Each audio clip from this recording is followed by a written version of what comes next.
Hi, I am Tall Paul and I'm Mr. Gay England 2021. Hi. Hi, Tall Paul. Hello. Hello, how are you doing? Yeah, I'm good, thanks. How are you? I'm good. How have you found today? Media Day. Yeah, it's good. It's been draining for me, just giving so much advice. But yeah, it's really nice. And the boys, some of them are interesting, and I'm enjoying seeing them for the first time. Yeah, I've had the pleasure of interviewing everyone today, and definitely some interesting characters. Yep. Some that I think are going to have a lot of fun with the catwalk. Exactly, yeah. Which I'm very excited for. I'm looking forward to the regional way for everybody. Yeah, I mean, Mixed drag and there's some Mr. Gay. confident queens.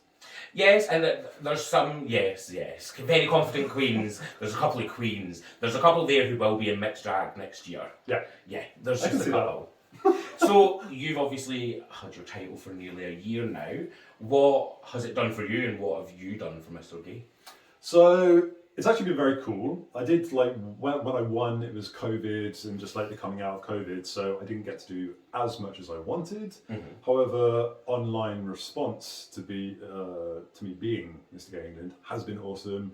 There's been people saying, "Oh, seeing you made me actually come out to my family," which has been really nice and endearing. That's exactly what I wanted, just to help push other people to feel okay just in themselves.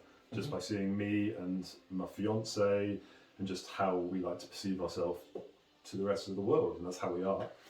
So I did get to go to some schools up here in Newcastle as well, and it was just the nicest thing. It's what I wanted to do, is go and teach and educate these kids in school about pride, and just see and talk to them and just let them know that it never used to be as open as it is today, but even still, we've got a long way to go for acceptance. Yeah.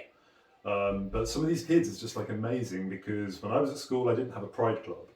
I didn't have rainbows. I didn't have any of that. Now they're celebrating Pride. They're doing glitter makeup everywhere. They've got Pride Club. They're all super into Heartstoppers, the new TV show, which is adorable, which is going around the world as well, and people are seeing that in every country. So yeah, they're all obsessed by this. So it's really nice to see how everyone's just finding their inner self and how they're dealing with it. And these are secondary school children. Where I'm from in Scotland is incredibly homophobic. It's small-minded. It's part of a big area, but it's a small town that I'm from. Okay. Everyone kind of knew each other. So having people like you coming to schools and kind of educate without preaching at people, but also getting the feedback that actually they're already a step ahead of you being there, because they've got their pride clubs and they've got their watch arts over. That's amazing to hear. Oh yeah, it was super eye-opening as well. And their parents had signed off on them, being allowed to go into Pride Club. And yeah, I just think it's really magical and nice that kids today, I mean, I don't think it's necessarily as a bigger thing where I'm from in London, but up here, yeah, it's really nice, and it's a lot more accepting than back in the day. Oh, yeah, 100%. What would you say what's been kind of your proudest achievement in the last year? God, I have to probably say the nicest one was when I went to one of these schools and teaching the kids, because it's what I wanted to do when I said if I won, I want to go and teach kids, and just do workshops with them and do this. But this girl, who she barely talks and she's barely said 3 words to any of her teachers the whole time she's at school. She waited for 30 minutes after the workshop had finished and people were going into the playground or something. And she just waited there, and eventually I was like, "Are you okay?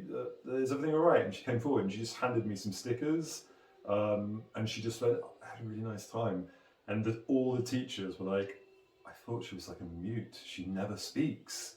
And that's the first time she's actually come up and engaged properly, and she was so good throughout the whole thing. And I don't know where my phone is, but I did have it on me. I've got some stickers on the back of my phone that I now have kept, and I've been back, and they've literally been like, "I've kept your stickers; they're all on there." So yeah, it's really nice. I'm really super happy about it. It's nice to influence this little girl, or just bring her out of her. Maybe open the door. Yeah, even if I don't necessarily know whether she was LGBTQ+.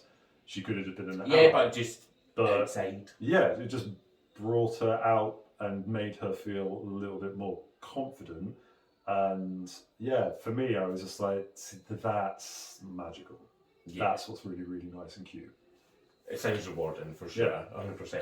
So you've obviously spent all day with the Mr. Gays. Mm-hmm. Is there anybody who's kind of jumping out at you, watching them do their choreography, that you think, oh, if you follow through on this, you could be doing well? I'm taking note. I'm Mhm. fully aware of who I think some front runners actually may be.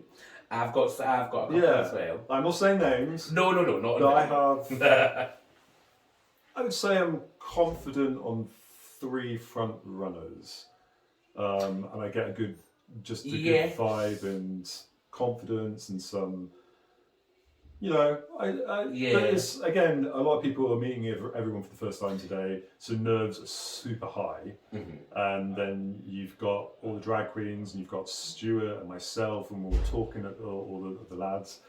So yeah, I can see how it's a bit daunting to everyone. It's an intense day, but it's worth it. We've been through it. And we made it to the other end. Yeah. only just. Well, listen, Tom Paul, thank you so much again for coming to join us. worries. I appreciate it. It's lovely to see you again. I'll see you. Bye. Bye.